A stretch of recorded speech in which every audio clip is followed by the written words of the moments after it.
செவி வழி கதை கேட்க வந்திருக்கும் அன்பு நேயர்களுக்கு இனிய வணக்கங்கள். எழிலன்பு ஆடியோ நாவல்ஸ் சேனலுக்கு உங்களை அன்புடன் வரவேற்கும் நான் உங்கள் பிரீத்தி திலீபன். கதை கேட்போம், காதுகளுக்கு இனிமை சேர்ப்போம். இந்த ஆடியோ நாவல்ஸ் உங்களுக்கு பிடித்திருந்தால் லைக் பண்ணுங்க. உங்கள் கருத்துக்களை கீழே கமெண்ட்ஸ்ல சொல்லுங்க. உங்கள் நண்பர்களுக்கும் ஷேர் பண்ணுங்க. நம்ம சேனலில் தொடர்ந்து கதைகளை கேட்டு மகிழ சப்ஸ்கிரைப் பண்ணுங்க. கூடவே நோட்டிபிகேஷன்ஸ் பெற பெல் பட்டனையும் தட்டி விடுங்க. இப்ப கதை கேட்கலாம் வாங்க.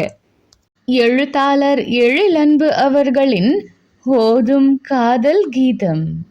அத்தியாயம் 1. மழை வருவதற்கு அறிகுறியாய் வானம் மப்பும் மந்தாரமுமாய் இருந்தது. தூரத்தில் எங்கோ பள்ளிச்சென்று மின்னல் வெட்ட அதற்கு எசப்பாட்டாய் இடி உருமலாய் முழங்கியது. வெளியே மட்டுமல்ல, சென்னை வெள்ளச்சேரியில் இருந்த ஒரு வீட்டிற்குள்ளும் இடி முழங்கியது. இடியை இறக்கியவள் அனலிகா. வேண்டும் என்ற ஆசையில் திருமண பந்தத்தில் நுழைவதும், வேண்டாம் என்றதும் தூக்கி எறிவதற்கும் திருமண பந்தம் ஒன்றும் காலால் உதைத்து விளையாடும் பந்து அல்ல என்பது அந்த கணம் அவளுக்கு மறந்துதான் போயிருந்தது. அதனால்தான் எனக்கு டிவோர்ஸ் வேணும் என்று சர்வசாதாரணமாக உரைத்து கொண்டு இருந்தாள் அனலிகா. வாட்? வெளியே விழுந்த இடியை தன் தலையில் வாங்கியது போல் அதிர்ந்து கத்தினான் பரிதிவேந்தன். இடியை இறக்கியவளோ எந்தவித சலனத்தையும் முகத்தில் காட்டாமல் அவனை பார்த்தாள். அவன்தான் முகம் வெளுத்து உடல் நடுங்க நின்று கொண்டிருந்தான். நடுங்கிய உதடுகளை பற்களால் கடித்து கட்டுப்படுத்த முயன்று தோற்றும் போனான். அவளோ செய்து வைத்த சிலை போல் நின்று கொண்டிருந்தாள். இவ்வளவு பெரிய விஷயத்த சாதாரணமா சொல்லிட்டு இவளால எப்படி இப்படி இருக்க முடியுது என்று அவனால் நினைக்காமல் இருக்க முடியவில்லை. பின்னே எந்த உணர்வையும் மறைக்காமல் அப்படியே உடனுக்குடனேயே காட்டி விடுபவள் முகத்தில் என்று எந்த உணர்வுகளுமே இல்லையே. அதுவும் அவள் சொன்னது சாதாரண விஷயமா என்ன? எவ்வளவு பெரிய விஷயம்! மனமுறிவு என்ன விளையாட்டு பொம்மையா? கேட்டதும் தூக்கி கொடுக்க, அதிலும் அவனுடன் ஒரு நிமிடம் கூட இணை பிரியாமல் வாழ்ந்துவிட்டு இன்று என்ன கேட்டுவிட்டாள்? நினைக்க நினைக்க மனம் ஆறவில்லை அவனுக்கு. என்ன சொல்ற நீ?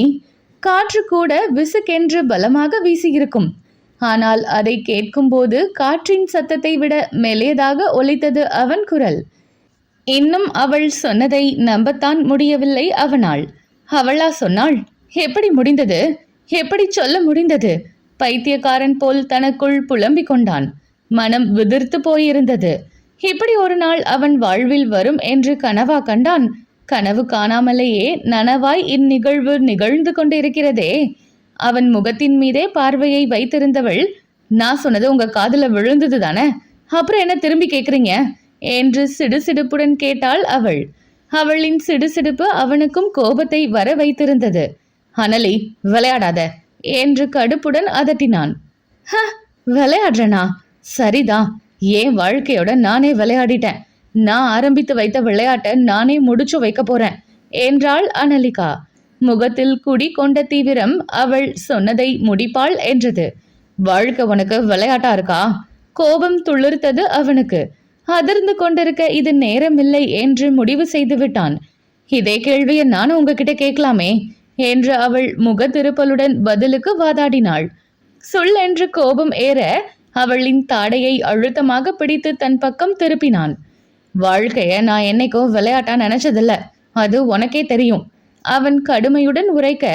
அப்போ நான் மட்டும்தான் விளையாட்டா பாக்குறேன்னு சொல்றீங்களா என்று எரிச்சலுடன் கேட்டவள் தன் தாடையை இறுக்கி பிடித்திருந்த அவன் கையை தட்டி விட்டாள். அப்போ நீ இப்ப சொன்னதுக்கு என்ன அர்த்தம்? வாழ்க்கைய விளையாட்டா நினைக்காதவள் கேட்கும் விஷயமா இது? விவாகரத்து என்ன விளையாட்டு நினைச்சியா? நம்ம வாழ்க்கை அதை தானே இப்ப தூக்கி எறிஞ்சிட்டு போறேன்னு சொல்ற? பருதி மனத்தாங்களுடன் கேட்டான். மனைவியின் முடிவு அவனை தளர்ந்து போக வைத்திருந்தது.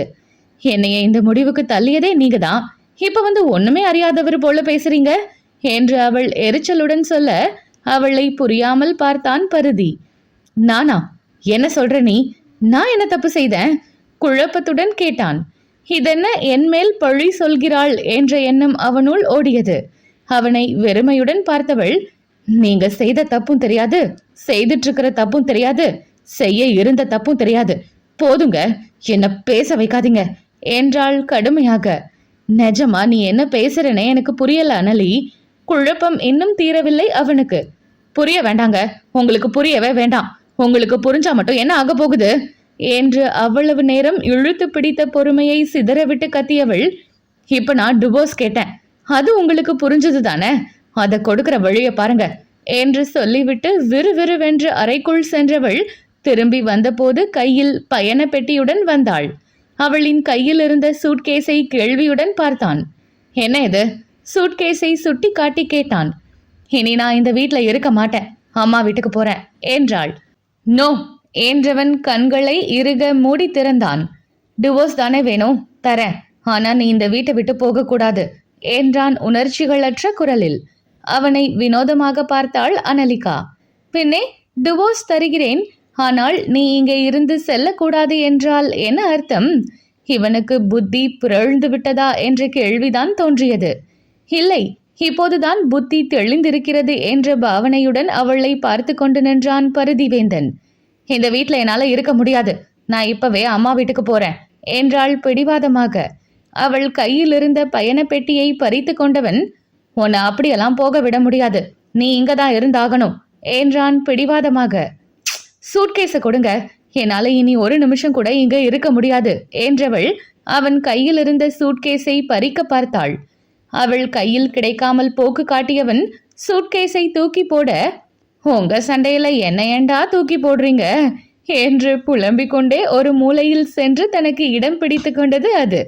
கணவனை கடுமையாக முறைத்தவள், நீங்க தடுத்தா நான் இங்கே இருந்துருவேன்னு கனவு காணாதீங்க, நான் போக தான் போறேன் என்றாள். அப்படி என்ன என்னைய விட்டு போயே ஆகணும்னு உனக்கு பிடிவாதம் அனலி? ஏன்னா எனக்கு இந்த வீட்டையும் பிடிக்கல, உங்களையும் பிடிக்கல, உங்க முகத்தை பார்க்க பார்க்க எரிச்சலா வருது உரத்த குரலில் உச்சரித்தாள். அவனுக்கு நாடி நரம்பெல்லாம் துடித்தது.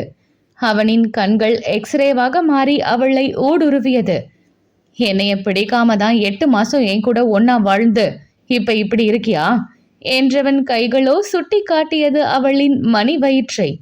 தன் 5 மாத வயிற்றை அவளின் மெல்லிய விரல்கள் தன்னிச்சையாக பூ போல் வருடி விட்டு கொண்டன. அவளின் கண்களோ உரோமங்களால் சூழப்பட்ட கணவனின் முகத்தை வெறித்தன. மூக்கு கண்கள் மட்டும் அவனின் மாநிற மேனியில் பழுச்சென்று தெரிய, அடர்ந்து வளர்ந்திருந்த கேசம் அவன் நெற்றியை மறைத்து கொண்டு இருக்க, மூக்கின் கீழ் இருந்து கழுத்து முழுவதும் மறைத்த வண்ணம் உரோமம் செழிப்பாய் வளர்ந்திருந்தது. அந்த உரோமங்களுக்கு இடையே அவனின் அதரங்களை தேடித்தான் கண்டறிய வேண்டும். தாடி வச்ச கேடி அவனுக்கு அவள் சூட்டிய பெயர். அவர்களின் அந்தரங்க நேரங்களில் அந்த கேடியின் தாடியை இழுத்து ஒரு வழி செய்து விடுவாள். சுகவேதனையில் அலறி அவதிப்பட்டு போவான் பருதிவேந்தன். அப்படி ஒன்றி உறவாடி தன் குழந்தையையும் அவளின் வயிற்றில் சுமந்து கொண்டு, என்னை பார்க்க பிடிக்கவில்லையாம், யாரிடம் சொல்கிறாள் கதை? அக்கதையை நான் நம்ப வேண்டுமாக்கும். முடியாதடி பெண்ணே, என்னை உனக்கு எவ்வளவு பிடிக்கும் என்று எனக்கு தெரியும். அதற்கு சாட்சியும் நீயேதான். நான் மறுத்த போதும் நீதான் வேண்டுமென்று பிடிவாதமாக இருந்து என்னை மனம் முடித்து கொண்டவள் நீ. என்னை வேண்டுமென்று பிடிவாதம் பிடித்தவள் இப்போது வேண்டாம் என்கிறாள். நீ வேண்டும் என்ற போது உன்னை கரம் பிடிப்பதும், வேண்டாம் என்றதும் உன் கரம் உதறி விடுவேன் என்றும் நினைத்தாயோ? இப்போதுதான் இன்னும் இன்னும் இறுக்கமாக உன் கரம் பற்ற தோன்றுகிறதடி பெண்ணே. மனதோடு நினைத்து கொண்டவன் அதை நிகழ்த்தியும் காட்டினான். அதுவரை தங்களுக்கு இடையே இடைவெளிக்கு அனுமதி தந்திருந்தவன் இப்போது அந்த இடைவெளிக்கு விடுமுறை அளித்துவிட்டு மணி வயிற்றை வருடி கொண்டிருந்த அவள் கையின் மீது தன் கையை வைத்து அவளுடன் சேர்ந்து தானும் தன் மகவுவை உணர்ந்தான். 5 மாத கரு, அவர்களின் அந்யோன்யமான தாம்பத்தியத்திற்கு சாட்சியான குழந்தை. அக்கரு உருவான போது அவள் அதை எப்படி கொண்டாடினாள், எப்படி தன்னிடம் தெரியப்படுத்தினாள் என்பதெல்லாம் அவனின் மனக்கண்ணில் ஓடியது. மனைவியுடன் மகவுவையும் உணர்ந்து கொண்ட அந்த பொக்கிஷ நினைவுகளுக்குள் பயணப்பட முற்பட்டான். ஆனால் அதனுள் அவனை செல்ல விடாமல் தடை விதித்தாள் அவனின் மனைவி. தன்னுள் உயிர் கொண்டுள்ள பிள்ளையை உணர்ந்து கொண்டிருந்தவளுக்கு கணவனின் ஸ்பரிசத்தை உணர சில நொடிகள் தேவைப்பட்டன. பழகி போன கணவனின் ஸ்பரிசம் என்பதாலோ என்னவோ கூசி சிலிர்த்து போய் எந்த உணர்வுகளுக்குள்ளும் சிக்கி கொள்ளவில்லை அவள். தற்போது அவளுள் குடிக்கொண்டிருந்த கோபத்தில் அவனின் தொடுகை எரிச்சல் உணர்வை தான் தந்தது. தன் பின்னால் அணைத்தாற்போல் நின்று தன் கையையும் வயிற்றையும் தடவி கொண்டு இருந்தவனின் கை மீது பட்டென்று ஒரு அடியை போட்டாள். மோன நிலையில் இருந்தவன் சட்டென்று தெளிந்து, ஆ ஏண்டி என்று கையை உதறி கொண்டவன் மனைவியை இழுத்து அணைத்தான் இறுக்கமாக. விடுங்க விடுங்கன்னு சொல்றேன்ல. கணவனின் பிடியிலிருந்து முயன்று தன்னை விடுவித்து கொண்டாள். இப்படி கட்டி பிடிச்சதும் கரைஞ்சு போயிடுவேன்னு நினைச்சிங்களோ? அது இனி என்கிட்ட நடக்காது. 8 மாதம் நான் வாழ்ந்த வாழ்க்கையை எல்லாம் பொய்யாக்கியவர் நீங்க.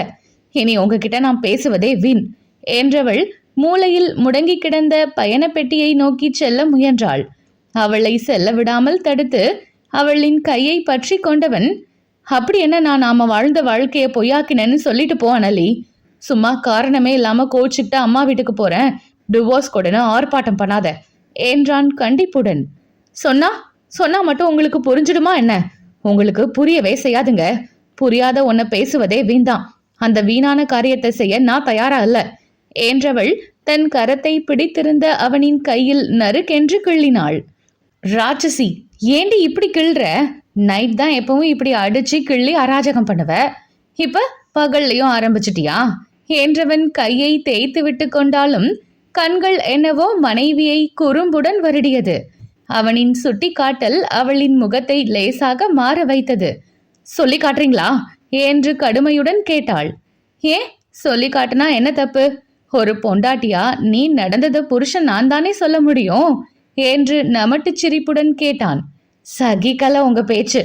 உங்ககிட்ட மனுஷி பேசுவாளா என்று கோபமாக சொன்னவள் இனி நெருக்க மாட்டேன் என்பது போல் பெட்டியை எடுத்துக்கொண்டு வாசலை நோக்கி நடந்தாள். ஏதோ புரியாத கோபம், குறும்பாக பேசினால் மாறிவிடுவாள் என்ற அவனின் நினைப்பை பொய்யாக்கி அவள் வீட்டை விட்டு வெளியே செல்ல போகவும் பருதிக்கு பதறி போனது. முட்டாள், என்ன பண்ற என்று கதவை திறக்க விடாமல் வாசலை மறைத்து கொண்டு நின்றான். வழிய விடுங்க, பல்லை கடித்தாள் அவள். விட முடியாத அனலி, உனக்கு என் மேல ஏதோ கோபம்னு புரியுது. அது என்னவா இருந்தாலும் என்கிட்ட பேசி சரி பண்ண பார்க்காம இப்படி நீ வீட்டை விட்டு போவது சரியில்லை. உள்ள போ, பொறுமையா பேசுவோம் என்றான் நிதானத்தை வர வைத்து கொண்டு. இனி உங்ககிட்ட பேச எனக்கு ஒண்ணுமில்ல. இப்படி எனக்காக உருகுவது போல ஆக்டிங் கொடுக்காம போங்க அந்த பக்கம் என்றாள் அனலிகா. ஆக்டிங்கா என்று கோபத்துடன் முகம் மாறியவன், என்னை பார்த்தா ஆக்டிங் பண்றவன் மாதிரியா இருக்கு? கோபத்துல வார்த்தையை விடாத அனலி, அது நம்ம 2 பேருக்குமே பாதிப்பை தான் கொடுக்கும் என்றான். பாதிப்பு இனிமேல் தானா வரணும் என்று கேட்டவள் வெளியே செல்வதில் தான் குறியாக இருந்தாள். அவனோ அவளை செல்ல விடாமல் தடுப்பதில் தீவிரமாக இருந்தான். அவள் பேச்சு வேறு அவனுக்கு புரியவே இல்லை. தமிழ் தெரிந்தவனுக்கு அவள் தமிழில் பேசியும் புரியத்தான் இல்லை. எதுவாக இருந்தாலும் பேசி சரி செய்து கொள்ளலாம் என்று நினைத்தவனுக்கு இப்போது அவளை வீட்டை விட்டு செல்ல விடாமல் தடுப்பதே முதன்மையாக தெரிந்தது. உன்னோட பாதிப்பு, பரிதவிப்பு எல்லாவற்றையும் பற்றியும் பேசலாம், நிறைய பேசலாம், பொறுமையா பேசலாம். ஆனா அதை பேசுவதற்கு நீ இங்க இருக்கணும். அதனால உள்ள போ என்றான் பொறுமையாக. இந்த பிரெயின் வாஷ் பண்ற வேலையெல்லாம் என்கிட்ட வேண்டாம். அதுக்கெல்லாம் நான் மசிய மாட்டேன். வழிய விட்டா நான் போய்கிட்டே இருப்பேன் என்றாள். வெளியில மழை வர மாதிரி இருக்கு அனலி. எப்படி பயங்கரமா இடி விழுது பாரு. அப்போது படீரென்று விழுந்த இடியை சுட்டி காட்டி தடுக்க முயன்றான்.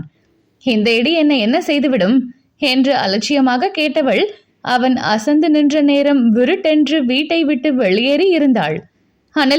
அனலிகா பருதி தவிப்புடன் அவளின் பின்னால் ஓட, அதற்குள் அப்போது தெருவில் வந்து கொண்டிருந்த ஆட்டோவை நிறுத்தி ஏறி சென்றே விட்டாள் அவனின் மனைவி. தலையை பிடித்து கொண்டு விரக்தியுடன் நின்றிருந்தவன் தலையில் சடசடவென விழுந்தன மழை துள்ளிகள்.